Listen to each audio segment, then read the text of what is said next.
ભક્તે વર્ષે 1 મહિનો ગુણાતીતાનંદ સ્વામીની વાતો સાંભળવી, આવો મહારાજે સમગ્ર સંપ્રદાયને આદેશ આપેલો. તે અનુસાર આ કાશીરામ ગુણાતીતાનંદ સ્વામી પાસે 1 મહિના સુધી રોકાયા. પછી જ્યારે એમને પોતાના વતન પરત ફરવાનું થયું ત્યારે વિદાય લેવા માટે ગુણાતીતાનંદ સ્વામી પાસે ગયા અને સ્વામીને દંડવત કરી હાથ જોડી કહ્યું કે હું 1 મહિના સુધી આપના સમાગમમાં રહ્યો અને એમાં આપે ખૂબ જ વાતો મને સંભળાવી. કારણ કે ગુણાતીતાનંદ સ્વામીએ તો 8 પુરાણી રાખ્યા હતા. દરેક પુરાણીનો 3-3 કલાકનો વારો, એટલે 24 કલાક જૂનાગઢના સભા મંડપમાં કથા વાર્તા ચાલ્યા જ કરે. જેમ ATM મશીન હોય છે, 24 કલાકમાં તમે ગમે ત્યાં જાઓ પૈસા આપે, એમાં ગુણાતીતાનંદ સ્વામીએ 24 કલાક કથા વાર્તા હરિભક્તોને સંભળાય એવું આયોજન ગોઠવેલું. ને એમાં પણ સ્વામી સમયે સમયે આવી પુરાણીએ જે વાંચ્યું હોય એની પર નિરૂપણ કરે. એટલે આ કાશીરામે કહ્યું કે સ્વામી આપે 1 મહિના દરમિયાન મને ઘણું બધું કહ્યું, ઘણી બધી વાતો સંભળાવી, પરંતુ એમાંની કંઈ ઝાઝી મને યાદ રહી નથી. એટલે હવે છેલ્લે આખા મહિનાની વાતોનો સાર જેમાં આવી જાય એવી એક વાત મને કરી દો, એ પછી હું યાદ રાખું. મને શોર્ટ એન્ડ સ્વીટ ટૂંકમાં બધું કહી દો, 1 મહિનાનો સાર આવી જાય. ત્યારે ગુણાતીતાનંદ સ્વામીએ 1 મહિનાનો સાર નહીં, પરંતુ સ્વામી કહે છે કે શ્રીજી મહારાજે જીવના કલ્યાણને અર્થે અનેક વાતો પ્રવર્તાવી છે. એનો સાર અમે તમને કહી દઈએ. 1 મહિનાની શું કરવા? આ પૃથ્વી ઉપર કલ્યાણના માટે જેટલા કંઈ શબ્દ માત્ર છે એ બધાનો સાર આવી જાય એવી વાત કરી. અને એમ કંઈ ગુણાતીતાનંદ સ્વામી બોલ્યા કે મહારાજે અનંત વાતો જીવના કલ્યાણને અર્થે પ્રવર્તાવી છે. એમાંથી 4 વાતો જીવનું જીવન છે, તેને તો મૂકવી જ નહીં. અને એમ કહીને સ્વામીએ કહ્યું કે એક તો ભગવાનની આજ્ઞા, બીજું ભગવાનની ઉપાસના, ત્રીજું મોટા એકાંતિક એટલે કે ગુણાતી સંતમાં પ્રીતિ, અને ચોથું ભગવદીમાં એટલે કે ભગવાનના ભક્તોમાં સુરતભાવ. સ્વામી કે આ 4 વાતો જીવનું જીવન છે, એની અંદર બધી વાતોનો સાર આવી ગયો. તો આ ગુણાતીતાનંદ સ્વામીની વાતો એકવાર યોગીજી મહારાજ આગળ વંચાઈ, તો એમાં યોગીજી મહારાજે 4 વાતનો પણ પાછો સાર આપ્યો. ભગવાન અને સંતની આપણી પર દયા કેટલી છે કે ટૂંકની અંદર એ આપણને બધું સમજાવી શકે છે.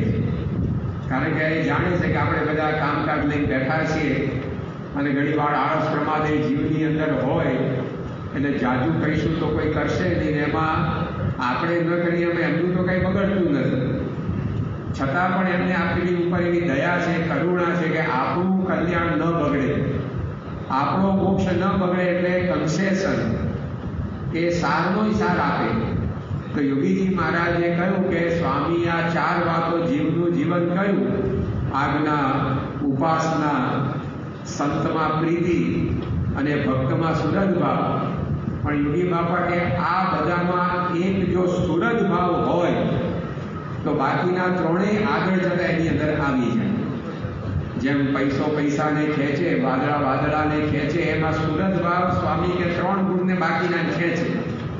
એવી અગત્યની વસ્તુ આ સત્સંગમાં ભગવાનના ભક્તોમાં સુરતભાવ રાખવો તે છે.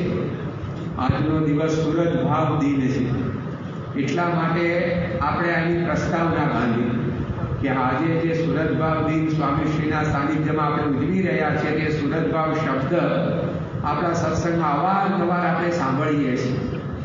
પરંતુ એ સુરતભાવનો મહિમા, એની અગત્ય, એનું ઇમ્પોર્ટન્સ એ આટલું બધું ગુણાતીતાનંદ સ્વામી અને યોગીજી મહારાજે બતાવ્યું કે સુરતભાવ એક જો હોય તો એ આજ્ઞા, ઉપાસના અને ગુણાતી સંતમાં પ્રીતિ આ બધાની સિદ્ધિ થઈ જાય. શ્રીજી મહારાજે એટલા માટે હરિચરિત્રામૃત સાગર ગ્રંથમાં લખ્યું છે કે સુરત ભાવ તો અમારો પ્રાણ છે. જેમ માછલીને પાણી જીવન હોય, માછલીના શરીરમાં આત્મા તો હોય છે, પણ એને પાણીમાંથી બહાર કાઢો તો એ મરી જાય. આત્મા નથી એ વખતે શરીર એવું નથી. એના શરીરમાં આત્મા હોય તેમ છતાં પાણી એનું જીવન થઈ ગયું. એ માછલી પાણી વિના રહી ના શકે. આપણા શરીરમાં આત્મા હોય, પરંતુ જો કોઈ 2 મિનિટ નાક દબાવી દે તો આપણે ગુંગળાઈ જઈએ. હવા, પ્રાણવાયુ એ આપણું જીવન થઈ ગયું છે. તેવી જ રીતે શ્રીજી મહારાજે કહ્યું કે આ સુરજ ભાવ એ અમારો પ્રાણ છે. જેમ આપણું નાક દબાવે ને આપણને જેવી ગુંગળામણ થાય, એવી શ્રીજી મહારાજને પરસ્પર જો સુરજ ભાવ ના હોય ભક્તોમાં તો એમને સત્સંગની અંદર મૂંઝવણ થાય, ગુંગળામણ થાય. તો આવી એક અગત્યની વસ્તુ એ પરસ્પર આ સુરજ ભાવ રાખવો તે છે. એકવાર એક ગામના હરિભક્તોનો સંઘ શ્રીજી મહારાજના દર્શન કરવા માટે નીકળેલો, અને એમાં બધાને સ્વાભાવિક ઉતાવળ તો હોય કે વહેલા આપણે મહારાજ પાસે જઈએ, એમના દર્શન કરી, એમની કથા સાંભળીએ. એટલે બધા ઉતાવળે પગે ચાલી રહેલા. એમાં 10 વર્ષના એક બાળકના પગમાં કાંટો વાગ્યો. એટલે એનાથી ચલાય એવું રહ્યું નહીં. કે ત્યાં બેસી ગયો, પસડાઈ પડ્યો. તે જોઈને કોકે એની પીઠ થાપડી કે વાંધો નહીં, તું અહીંયા શાંતિથી બેસ અને સારું થાય. ધીમે ધીમે ચાલતો ચાલતો આવજે, ઉતાવળ કરતો નહીં. અમે મહારાજને પહોંચીને પ્રાર્થના કરીને તારા સમાચાર આપીશ એમ કરી કોઈ આશ્વાસન આપી નીકળી ગયું. કોઈ આ રીતે એને બળના 2 શબ્દો કહીને નીકળી ગયું. પરંતુ એ વખતે માવા ભગત ભેગા આ સંઘની અંદર હતા. તે માવા ભગત ત્યાં રોકાઈ ગયા અને પેલા બાળકના પગમાં જે કાંટો વાગ્યો હતો તેમણે કાઢ્યો. ત્યાં જે કંઈ લોહી નીકળ્યું હતું તો પોતાના ફાળિયામાંથી એક ટુકડો ફાડી બાળકના પગે પાટા જેવું બાંધી દીધું. પરંતુ બાળક ચાલી શકે એવો તો રહ્યો નહોતો. એટલે પોતાના ખભે બાળકને એમણે ઉંચકી લીધો અને આ રીતે ધીમે ધીમે કરતા એમણે ગઢડાની વાટ લીધી.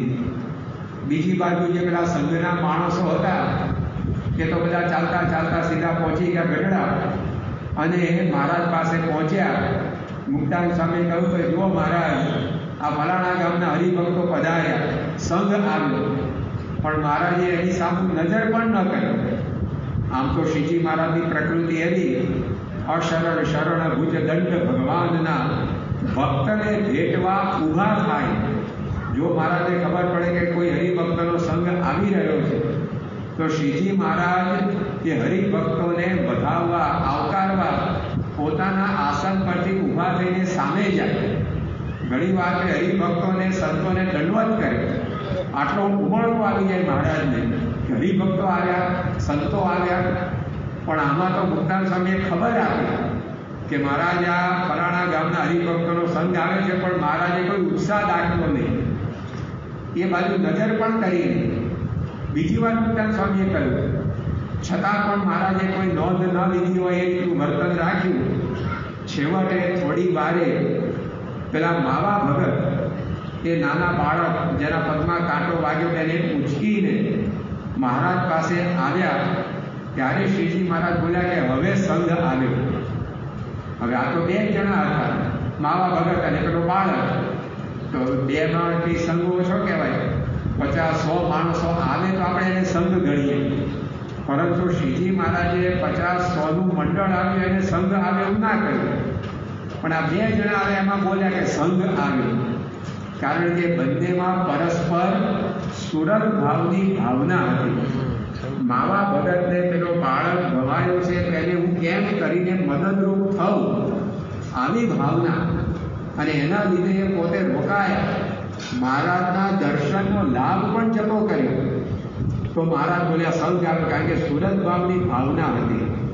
પેલા જે આવ્યા એ લોકોમાં કોઈ એવો સુરત ભાવ નહોતો, તે ટોળું થઈ ગયું.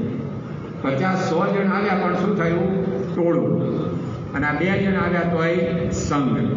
તો જો શ્રીજી મહારાજને આ સુરત ભાવ કેટલો ગમે છે એનો આની પરથી આપણને ખ્યાલ આવે તો એ સુરત ભાવ એ એમના જીવનની અંદર હતો.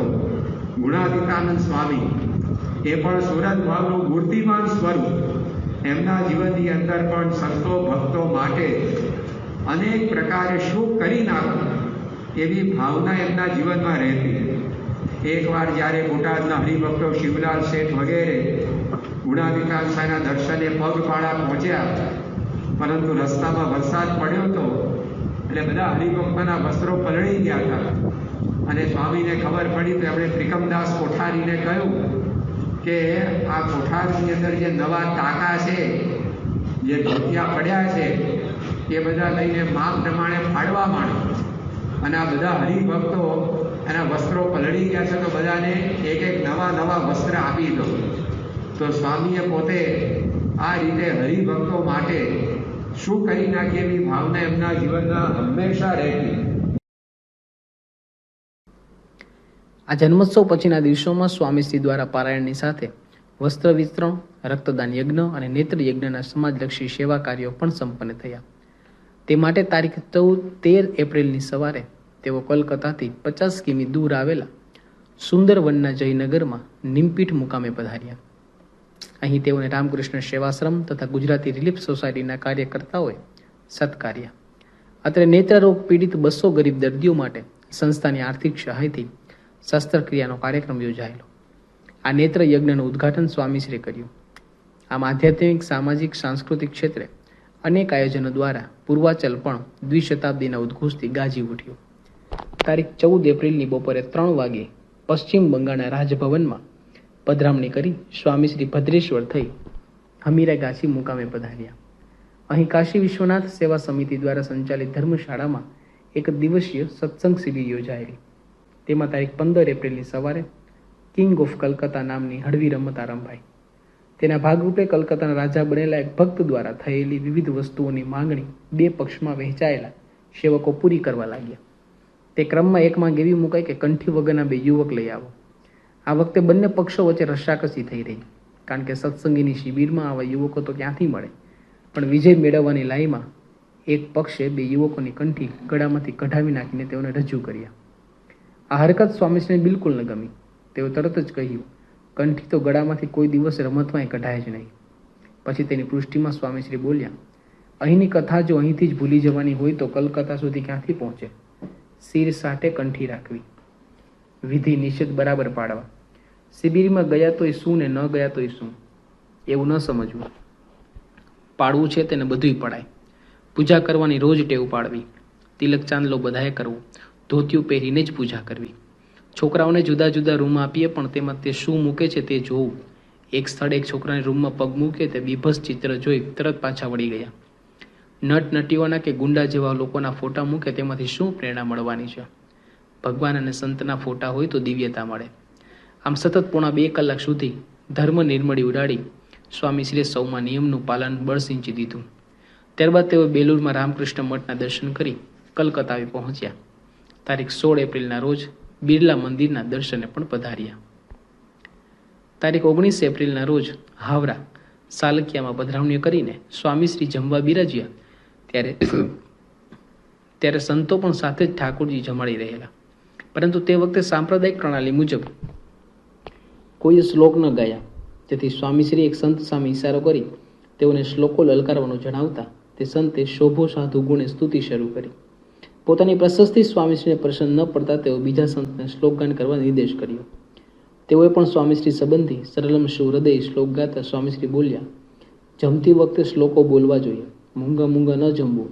કોઈ બોલ્યા નહીં ને આને બોલવા કહ્યું તો એણે પ્રમુખનું કાઢ્યું, માટે મહારાજ સ્વામીના ને પછી ગુરુ પરંપરાના અષ્ટક બોલવા, વિવેક શીખવો। તારીખ 20 એપ્રિલના રોજ પણ આમ જ બન્યું। આ સમયે સ્વામીશ્રી જે અજમેરા હાઈસ્કૂલમાં વિદ્યાર્થીઓને હિતોપદેશ આપી કાંતિભાઈના શેઠના ઘેર પધાર્યા ત્યારે હરિભક્તે પ્રમુખ સ્વામીની જયનો ઘોષ ગજાવ્યો। તે સાંભળી બારણા પાસે જ ઊભા રહી ગયેલા સ્વામીશ્રીએ તે હરિભક્તને શ્રીજી મહારાજની જયથી ક્રમશઃ બધી જ જય શીખવાડી તે મુજબ જ બોલવા જણાવ્યું। પોતાને અમે તો કિંકર આપના હરિ હુકમ શિર ધરનાર ના દરજ્જામાં ગણતા સ્વામીશ્રી જય જસમાં છેલ્લે રહેવાની વૃત્તિ ધરાવતા। કલકત્તામાં સ્વામીશ્રીના રોકાણ દરમિયાન થયેલા કાર્યક્રમોથી સત્સંગી સિવાયનો અન્ય ગુજરાતી વર્ગ પણ ઘણો જ આકર્ષતા હતા। 20 એપ્રિલની રાતે લક્ષ્મીનારાયણ મંદિરમાં સ્થાનિક ગુજરાતી વૈષ્ણવ સમાજ અને શ્રી લક્ષ્મીનારાયણ સોસાયટી તરફથી સ્વામીશ્રીનો સત્કાર સમારંભ યોજવામાં આવ્યો. તે જ રીતે તારીખ 21 એપ્રિલની સવારે અખિલ ભારતીય શ્રી રઘુવંશી યુવા સંઘના પ્રથમ સંમેલનનું ઉદ્ઘાટન કરવા માટે પણ સ્વામીશ્રીને જ બોલાવવામાં આવ્યા. આમ સૌનું ઘેલું લગાડનારા સ્વામીશ્રીનો કલકત્તાનો કાર્યક્રમ હવે પૂર્ણતાને આરે પહોંચેલો. તેથી સૌ કાર્યકરોને તેઓનો લાભ મળે તે હેતુસર તારીખ 22 એપ્રિલની સવારે ખાસ સભા યોજવામાં આવી. તેમાં સેવાનું વ્યવહારુ માર્ગદર્શન આપતા સ્વામીશ્રી જણાવ્યું, મોભને માથે ઘણા ખીલા વાગે, તેમ જે આગળ પડીને કાર્ય કરે તેને સર્વ રીતે સહન કરવાનું હોય છે. આ કાર્યમાં તો દરેકે ઘસાવાનું હોય છે. વળી તારીખ 25 એપ્રિલના રોજ વિદાય લેતી વખતે પણ કલકત્તાના સૌ ભક્તો પર રાજીપો વરસાવતા સ્વામીશ્રી બોલ્યા, બધાએ હરિજયંતિ ઉત્સવમાં મન કર્મ વચને શુદ્ધ ભાવે જે સેવા કરી છે તેના ફળ સ્વરૂપે મહારાજ અક્ષરધામ આપશે. આશીર્વાદથી કલકત્તાને કૃત્ય કરી તેઓ આસનસોલ, કુમારધાબી, ચીરકુંડાને લાભ આપી તારીખ 26 એપ્રિલની બપોરે ધનબાદ પહોંચ્યા. અહીં આજે ગરમીનો પ્રકોપ ઘણો હોવાથી એક ઘેર સ્વામીશ્રી સારું ઠંડુ શરબત તૈયાર રાખેલું. ઠાકોરજીના પૂજન બાદ સંતોએ તે સ્વામીશ્રીને ધર્યું તેને ઘૂંટડો ભરતા પહેલા બોલ્યા, ડ્રાઈવરને ગ્લાસ મોકલાવો. સમસંવેદના અને સમરસભરા આ સ્વામીશ્રીના આગવા ગુણો હતા. તેથી તેણે સાધારણ સ્થિતિના મનુષ્યોને પણ ભરપૂર આત્મગૌરવનો અનુભવ કરાવતા આજે ડ્રાઈવરને ઠંડા પાણીનો ગ્લાસ આપવામાં આવ્યો ત્યારે તે શરબત નહીં, સ્વામીશ્રીનો સગાથી પણ સ્નેહ ઘેરો ગટગટ આવીને ગડગડો થઈ ગયો. તેની આવી દરકાર આજ દિન સુધી કોઈ શેઠ સાવકાર લીધી નહોતી. આ રીતે વિચારતા સ્વામીશ્રી ધનબાદથી ઝરિયા થઈને રાત્રે 9:15 વાગે વૈદ્યનાથ ધામ પહોંચ્યા. અહીં તેઓએ તારીખ 27 એપ્રિલની સવારે દ્વાદશ જ્યોતિર્લિંગમાંના એક શિવલિંગનું વેદોક વિધિપૂર્વક પૂજન કરીને સાંજે ભાગલપુરને ભાગ્યવંતું બનાવ્યું.